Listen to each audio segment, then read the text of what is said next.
Bien, oui, Amélie, aujourd'hui, nous avons le plaisir de recevoir Paul Sugy, qui est journaliste au Figaro, auteur, et qui vient de sortir son premier livre qui s'appelle L'extinction de l'homme. Le projet fou des antispécistes, c'est paru chez Talandier. Je le recommande vraiment. Alors, ce n'est pas le premier livre qui s'intéresse au phénomène antispéciste. On a eu Jean-Pierre Digard avec l'animalisme, l'antispécisme est un anti-humanisme. On a eu un livre que je recommande aussi de Jean-François Braunstein, La philosophie devenue folle, le genre, l'animal et la mort, qui est remarquable aussi, et qui fait un lien d'ailleurs qui n'est pas si artificiel que ça entre ces trois sujets. Mais là, nous avons presque la primeur et l'exclusivité et le plaisir de recevoir Paul Sugy donc, pour ce livre, L'extinction de l'homme, le projet fou des antispécistes. Paul Sugy, bonjour et merci d'être avec nous. Bonjour, merci beaucoup de me donner l'occasion d'exposer un peu les thèses que je défends dans ce livre. Oui, je voulais d'abord vous demander de vous dire en quelques mots qui vous êtes et quel est votre parcours. En quelques mots, tout simplement, donc je suis journaliste au Figaro depuis un peu plus de 3 ans et je suis rentré dans le journalisme par des voies un petit peu contournées parce que j'avais fait d'abord des études de philosophie et de sociologie, notamment à l'École normale supérieure à Paris. Et j'ai découvert vraiment le corpus de textes, d'idées antispécistes, notamment en étudiant à Normal Sup, où là j'ai eu d'abord des cours de professeurs qui étaient complètement militants en faveur des pensées antispécistes, des enseignants qui nous expliquaient qu'il fallait inclure le non-humain dans les sociétés humaines. Alors ils inclusaient l'animal, mais aussi les robots, les fantômes. Enfin voilà, il y avait des cours parfois vraiment complètement délirants autour de la question du non-humain. Et donc, je me suis petit à petit intéressé à ce sujet-là, d'abord sous l'angle des idées, ensuite sous l'angle du journalisme, parce que j'ai compris qu'il y avait une vraie actualité du mouvement antispéciste. Et c'est vrai que maintenant, il ne se passe plus une seule semaine sans qu'on ait de nouvelles revendications de ces groupes militants, de nouvelles actions, parfois violentes, ou de nouveaux débats politiques ou parlementaires sur la question du bien-être animal et de l'éventuelle abolition, notamment de la chasse, bien sûr, aussi d'activités liées à l'élevage, de toutes les formes d'exploitation de l'animal par l'homme. Donc, c'est ce qui m'a donné l'idée d'écrire ce livre, qui est vraiment une analyse de l'idéologie antispéciste, l'extinction de l'homme. Et vraiment, le projet de ma démonstration, c'est de montrer que l'antispécisme, c'est pas simplement s'intéresser davantage au bien-être des animaux, mais c'est abandonner l'idée que l'humanité est une espèce à part au sein du monde animal. C'est une forme de réanimalisation de l'homme. Les antispécistes considèrent que l'homme est un animal comme un autre. Oui, alors j'allais vous demander comment vous vous êtes intéressé et pourquoi vous vous êtes intéressé à ce sujet. Voilà, vous m'avez donné la réponse. Voilà, vous avez déjà répondu, précédé ma question. Et en effet, votre définition est, je crois, assez synthétique et assez, en tout cas, elle rejoint la mienne. Ce n'est pas élever l'animal, c'est presque plutôt rabaisser l'homme, puisque ça oublie que l'homme, si on doit des devoirs et des droits à l'animal, quelle que soit l'opinion qu'on peut avoir à ce sujet, c'est parce que justement nous sommes humains. Et ce qui fait de nous quelque chose d'à part. Mais ça, c'est une contradiction, une des nombreuses contradictions du projet antispéciste, je crois. C'est intéressant effectivement de distinguer. Il y a bien sûr besoin de protéger les animaux et le droit français le fait depuis maintenant au moins un siècle et demi. Mais on le fait non pas parce que les animaux ont des droits, ce qui serait très curieux d'un point de vue juridique, parce qu'avoir des droits, ça signifie avoir une personnalité. Or, je ne suis pas du tout certain qu'on puisse dire des animaux qu'ils sont des personnes. Ça me semble même un contresens philosophique majeur. En revanche, nous, humains, nous avons des devoirs, effectivement, des devoirs envers nos semblables et des devoirs à l'égard du reste du vivant, et en particulier les animaux.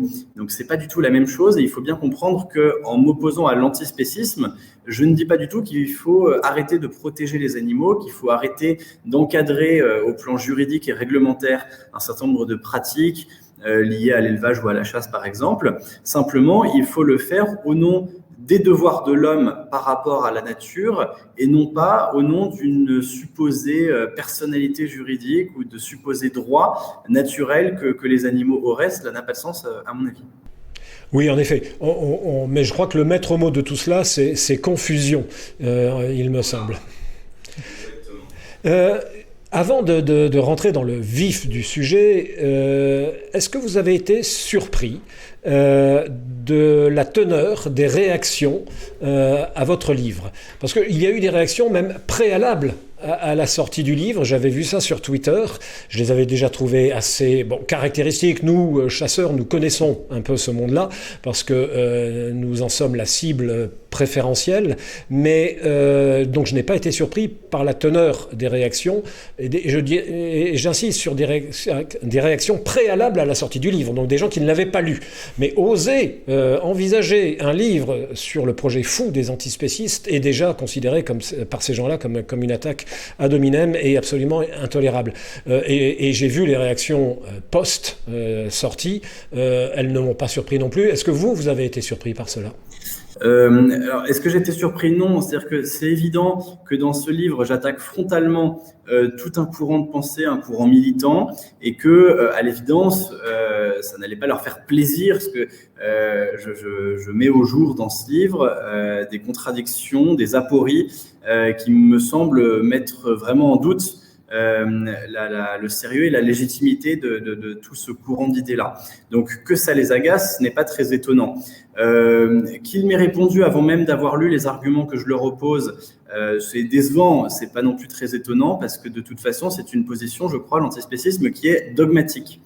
C'est-à-dire que, au fond, les antispécistes font un choix intellectuel radical qui est celui de considérer que les animaux, parce qu'ils souffrent comme nous, ont de ce fait-là l'intérêt, le droit de ne pas souffrir, et donc les humains ne devraient plus jamais exploiter les animaux et leur infliger des souffrances ou les abattre pour quelque raison que ce soit.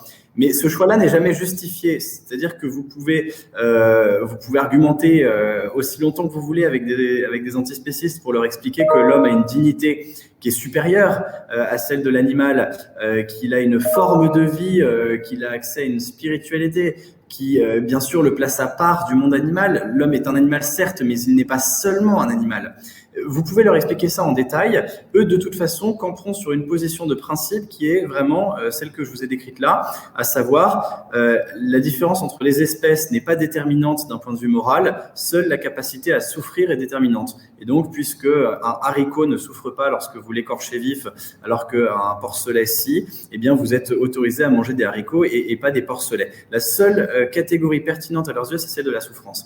Et vous ne pouvez pas discuter avec eux et remettre en cause ce postulat, puisque de toute façon, il ne repose sur rien d'autre que sur une décision radicale de leur part, qui est de faire tout à coup le choix d'une morale ayant pour seul principe la souffrance. Donc, ce dogmatisme-là conduit à un dialogue de sourds, où vous pouvez leur répondre tant que vous voulez. De toute façon, ils ne chercheront ni à vous comprendre, ni à essayer de voir quelles sont peut-être les faiblesses argumentatives de leur discours. Tout ce qui leur importe est de faire avancer leur agenda militant. Et donc, ça explique en partie les invectives et les pétitions de principe que j'ai essuyées sur les réseaux sociaux. Ce qui m'a un peu plus déçu, c'est de voir que très souvent, mais c'est un défaut qui est récurrent sur les réseaux sociaux, très souvent, ces prises de position viraient à l'agressivité. Non pas que ça m'affecte particulièrement, j'y suis du reste habitué, mais par contre ça me semble quand même en contradiction avec le cœur doctrinal de l'antispécisme, qui est la promotion de la bienveillance. Au fond, un antispéciste est quelqu'un qui milite pour une société plus pacifique, plus inclusive et plus bienveillante. C'est étonnant, mais cela dit aussi assez révélateur, de voir que ces apôtres de la bienveillance et de la tolérance le sont beaucoup moins lorsqu'il s'agit de répondre à leurs contradicteurs. Et vraiment, pour terminer vraiment sur la contradiction, je pense qu'il y a une thèse que j'essaye en particulier de défendre dans mon livre. J'attaque un argument que les antispécistes répètent ad nauseam chaque fois qu'on discute avec eux. Eux nous disent, nous militons pour améliorer le sort des animaux, mais cela n'aura aucune incidence sur la vie des humains. Sous-entendu, on pourrait arriver à un système plus optimal que notre société actuelle, c'est-à-dire un système dans lequel les animaux ne souffriraient plus, mais les humains ne verraient pas leurs conditions de vie détériorées pour autant. Tout l'objet de mon livre est de montrer que cet argument-là est faux, et que l'on ne peut pas hisser les animaux sur un piédestal supérieure à la position qui est actuellement la leur dans nos sociétés, sans du même coup déprécier la vie humaine. Et ça pour des raisons qui tiennent à la fois de considérations pratiques, c'est-à-dire que si vous incluez davantage les animaux, tôt ou tard, il faudra partager davantage de ressources avec eux et donc il faudra renoncer à un certain nombre de conforts matériels pour les céder aux animaux. Donc c'est un choix de société qui peut se défendre, mais qui me semble complètement fou. C'est-à-dire que je ne vois pas à quel point je ne vois pas comment est-ce qu'on peut se grandir en préférant les animaux à ses semblables. Et par ailleurs, pour des raisons tout à fait intellectuelles cette fois, la façon dont raisonnent les antispécistes suppose de gommer dans l'appréciation qu'on se fait de l'humain, dans la compréhension qu'on a de la personne humaine, de gommer tout ce qui nous rend en fait proprement humain. Parce que la souffrance, effectivement, on l'a en commun avec l'animal, mais elle ne nous spécifie pas. La souffrance, c'est un principe biologique qui fait vraiment partie de la condition animale de l'homme. Mais il y a des choses, au contraire, dans l'homme qui vont bien au-delà de la souffrance, qui se passent uniquement dans sa tête, c'est-à-dire aussi dans sa culture, dans sa mémoire, dans son rapport aux autres, dans sa vie en société, qui pour le coup sont des principes proprement humains, qui ne se résument pas à la souffrance ou à des questions d'ordre matériel. Et les antispécistes abandonnent toutes ces considérations-là pour ne faire finalement de l'homme qu'un animal comme un autre. Donc c'est pour ces deux raisons-là que je crois on ne peut pas suivre les antispécistes sur le chemin qu'ils essayent de tracer. Oui, en effet, vous avez mis le doigt sur la contradiction principale, à mon avis, de la chose. J'aimerais qu'en très peu de temps, on revienne un peu aux sources de ce phénomène. Alors quand on parle phénomène et idéologie, parce que vous avez employé à plusieurs reprises le terme militant, le terme dogmatique, et donc tout ça est issu d'une idéologie, ce qui fait référence en termes d'origine, c'est souvent Peter Singer et son livre Animal Freedom ou la libération animale. Peter Singer, ce penseur australien qui soutient des thèses parfois surprenantes, voire outrancières, et qui crée très souvent des malaises et des polémiques. Mais y a-t-il d'autres penseurs que l'on peut inclure dans les origines du phénomène? Oui, alors vous avez raison de citer Peter Singer comme un peu l'apôtre, le père spirituel de l'antispécisme, puisque ça a été vraiment celui qui a fondé le corpus doctrinal de cette mouvance, et il a inspiré ensuite tout un certain nombre de disciples qui ont repris ensuite le flambeau, parfois d'ailleurs en contestant certaines de ses prises de position, mais toujours en gardant à l'esprit les mêmes conclusions. En fait, Peter Singer s'inscrit dans l'histoire, cette fois-ci très longue, du végétarisme, et il radicalise en fait la pensée végétarienne qui, elle, a quasiment toujours existé. Dans toutes sociétés humaines occidentales, vous avez des gens qui ont contesté la légitimité de l'homme à manger de la viande. C'était vrai de Pythagore et de son école philosophique 6 siècles avant la naissance de Jésus-Christ dans l'Antiquité grecque. Pythagore, en plus, croyait dans ce qu'on appelle la métempsychose, la réincarnation des âmes humaines dans des corps d'animaux. Donc, il ne faisait lui-même pas du tout la différence entre l'âme animale et l'âme humaine. Et puis après lui, il y a eu un certain nombre d'auteurs latins qui ont lutté contre les sacrifices d'animaux offerts aux dieux. Plus récemment, Voltaire encore a aussi défendu mordicus le végétarisme dans son œuvre. Donc on voit que le fait de se dire végétarien et de contester notamment la consommation de viande est pour le coup très ancien.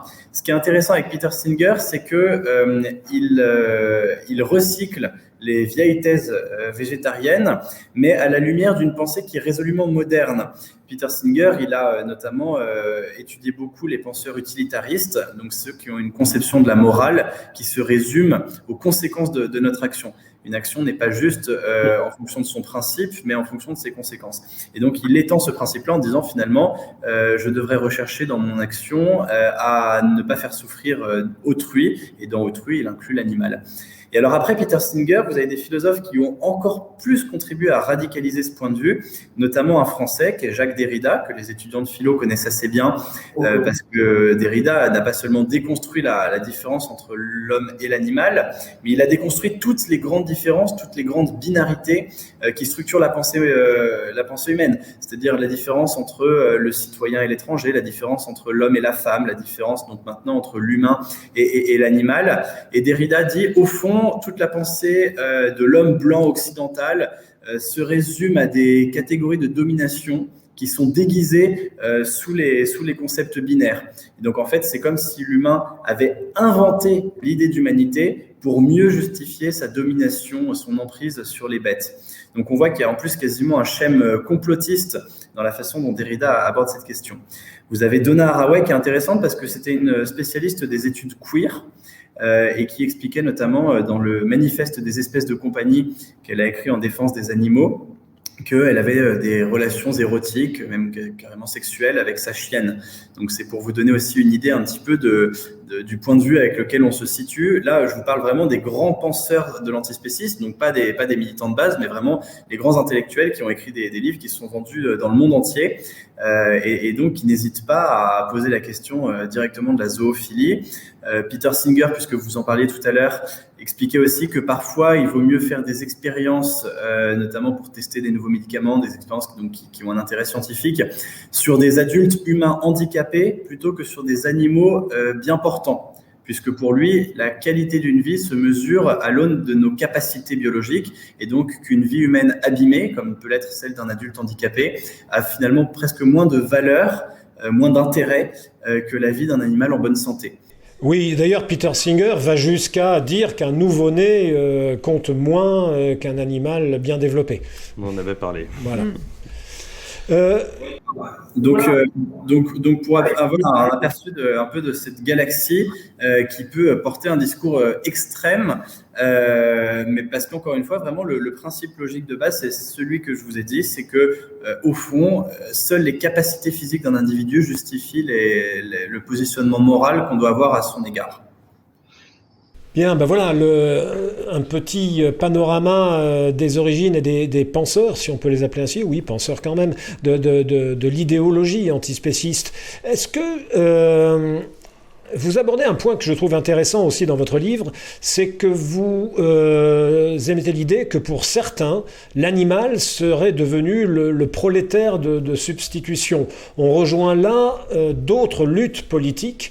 On peut donc, dans certains cas, certains militants et certains groupuscules parlent de convergence. On voit ici à l'écran, là, j'ai trouvé un tweet d'un groupuscule qui s'appelle Convergence Animaux Politiques. Donc là, on voit clairement les origines idéologiques de ces gens-là.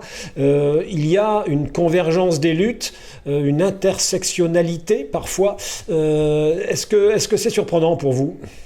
Oui, alors effectivement, quand j'écris que l'animal pourrait bien être le prolétaire du XXIe siècle, je développe l'idée, mais bon, qui est pas nouvelle, que au fond le marxisme se prolonge tout au long du XXe siècle et maintenant à l'aube du XXIe, sous d'autres formes de combats progressistes qui ont recopié les schèmes de pensée marxistes, mais cette fois-ci qui ne s'intéressent plus à l'opposition des classes sociales, mais à d'autres formes d'opposition ou de domination.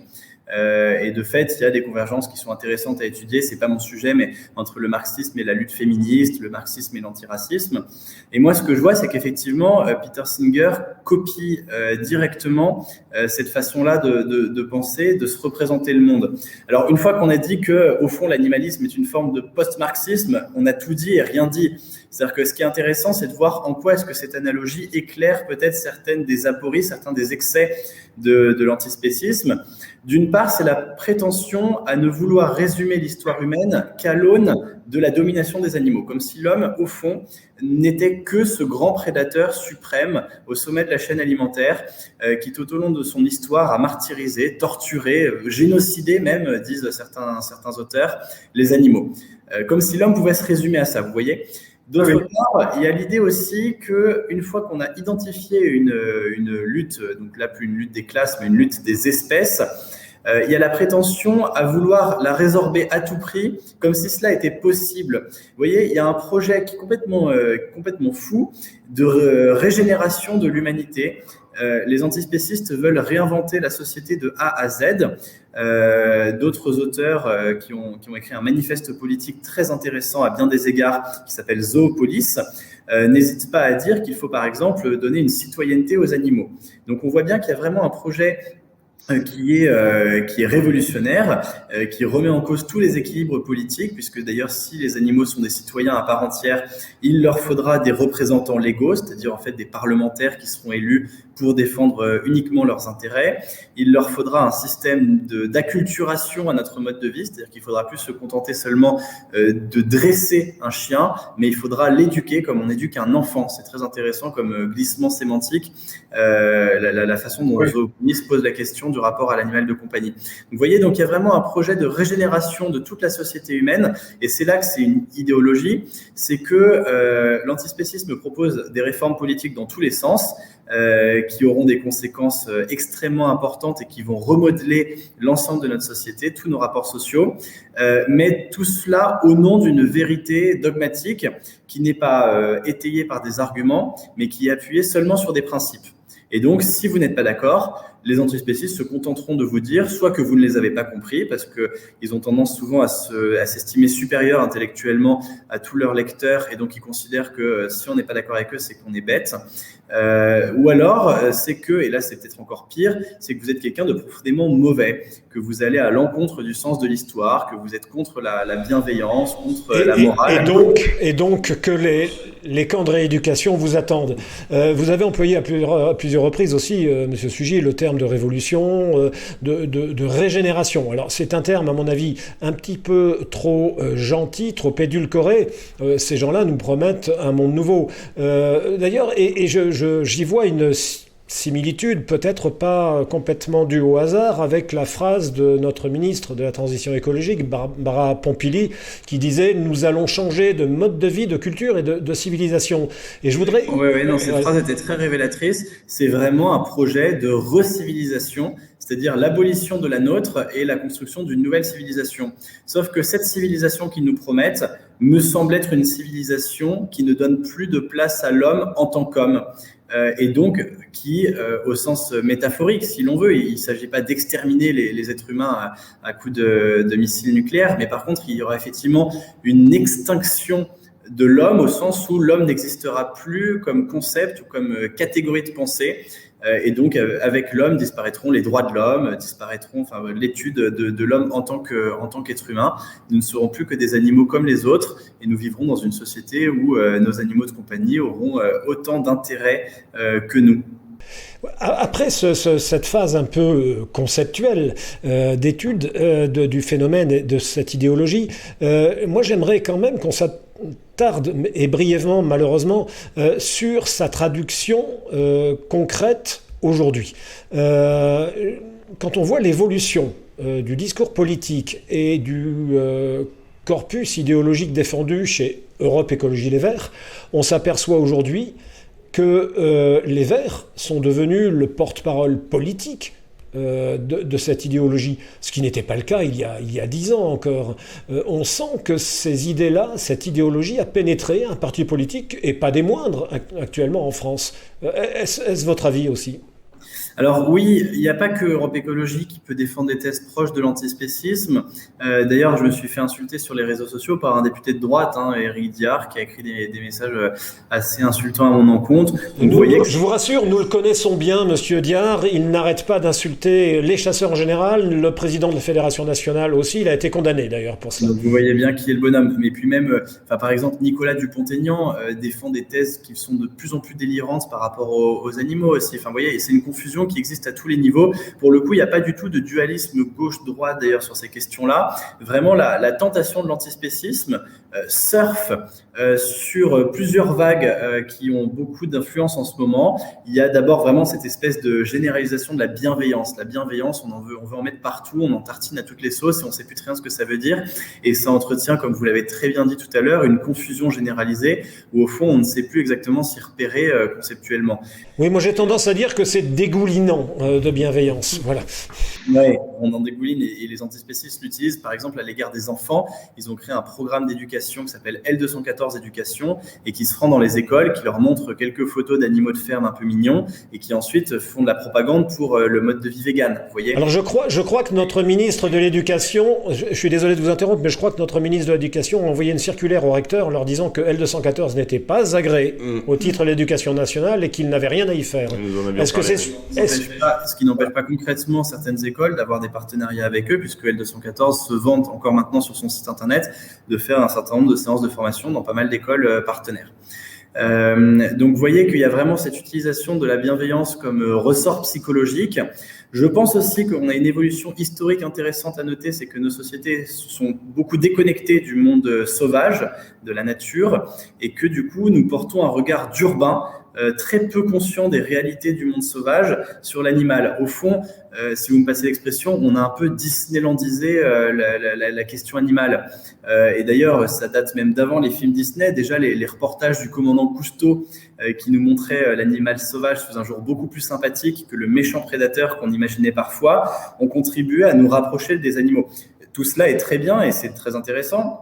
Mais ça peut perturber parfois le regard qu'on a sur la nature. Il faut bien sûr pas oublier que la prédation n'est pas le propre de l'homme et que la plupart des animaux carnivores se déchiquettent entre eux dans les conditions les plus barbares. Et donc, vous voyez, c'est quelque chose qu'on a peut-être un petit peu perdu de vue aussi quand on commence à rêver d'un monde où la souffrance animale n'existerait plus. C'est qu'au fond, les abattoirs ne sont qu'une infime partie de la souffrance animale. Tout à fait. Quand il parlait d'éduquer, on avait cité, il voulait rééduquer les lions pour qu'ils ne mangent plus les gazelles. Ça fait partie du projet. Certains antispécistes proposent des solutions pour aller dans ce sens-là, et parce qu'ils sont cohérents avec leur discours, ils se rendent bien compte que si on décide d'un jour à l'autre de décréter que les animaux ont des droits, il faudra bien qu'on les fasse appliquer et donc qu'on aille faire la police, y compris entre les animaux entre eux. Je leur souhaite bon courage, mais vous voyez qu'ils vont parfois jusqu'au bout des conclusions de leur logique.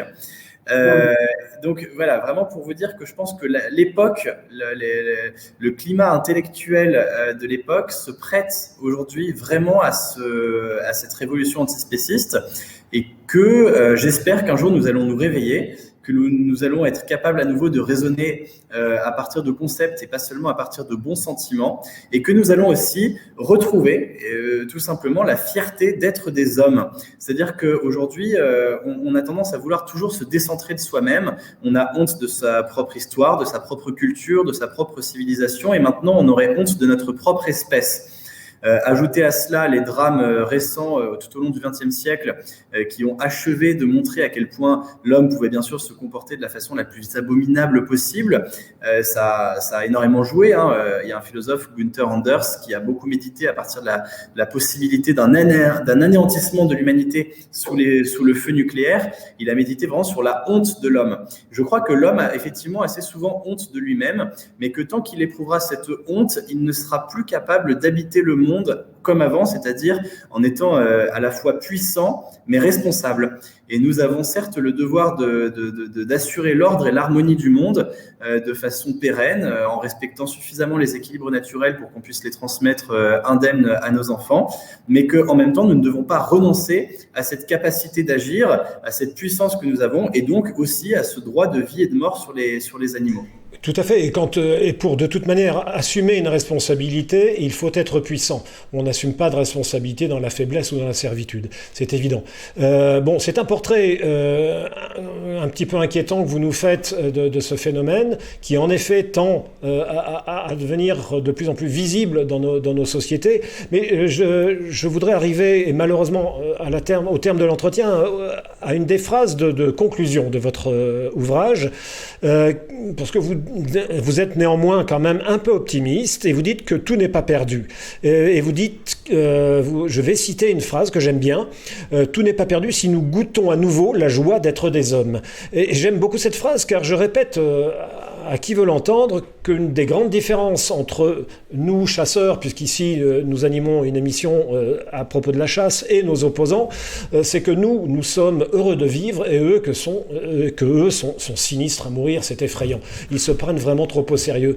Et donc, goûter à nouveau la joie d'être des hommes, je trouve que c'est une belle phrase pour la conclusion d'un livre qui se veut à l'opposé de ce projet fou des antispécistes. Voilà. Monsieur Sugy, un grand merci. Vraiment... Merci beaucoup à vous et merci pour votre lecture attentive. Et c'est vrai que je sais que vous êtes souvent les premiers à savoir que c'est une idéologie dangereuse et qui peut se traduire même dans les actes par beaucoup de violence sur le terrain. Mais voilà, cette violence existe aussi au niveau des idées. Et j'espère vraiment que nous allons nous réveiller, prendre conscience de ce danger-là et chercher à le combattre sur le plan des idées. Monsieur Sugy, un grand merci. Un entretien extrêmement intéressant à la mesure de l'intérêt que j'ai porté au livre et de l'intérêt tout court de ce livre que je recommande à tout le monde. Vraiment. Voilà, on en fera une publication spécifique et je le recommanderai à tous nos followers, comme on dit aujourd'hui. Et vraiment, un grand merci de vous être penché sur ce problème qui est inquiétant. Merci beaucoup à vous, monsieur, et merci à tous ceux qui nous regardent. Cette émission touche à sa fin. Je vous remercie de nous avoir suivis. Nous remercions encore Monsieur Paul Sugy pour ce dossier de la semaine très intéressant. Merci Denis, merci Patrick. Je vous rappelle que vous pouvez nous suivre sur tous nos réseaux Facebook, Instagram, Twitter, YouTube et sur notre site internet J'aime la chasse. On vous souhaite une excellente fin de soirée et on vous dit à dimanche prochain. Au revoir.